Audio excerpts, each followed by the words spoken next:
Əslində Nağıyev rolunu mənə verəndə mən sevinmişdim. Çünki Nağıyev həqiqətən mənə görə Tağıyevdən daha maraqlı personajdır. Yəni çəkildiyim film yoxdur. Filmlər çəkilir, mən yoxam hələ ki. Həm oynamaq, həm də ikinci rejissor hər şeyə çatmaq, qaçmaq, həm uşaqlarla işləmək, onu eləmək, bunu eləmək çətin idi, amma eyni zamanda maraqlı idi. Yaxşı, get tez çörəyi yeyə, biz başqa səhnə çəkirik. Get yeyə gəl.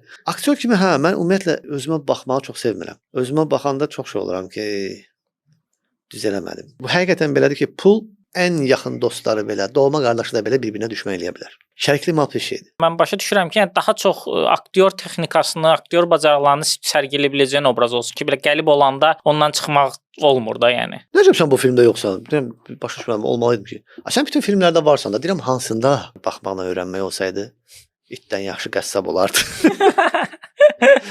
Ssenarini oxuyursan, əgər oynamalı bir şey olmayanda adam qalırsan belə ki, ay Allah, mən burada nə edeyim?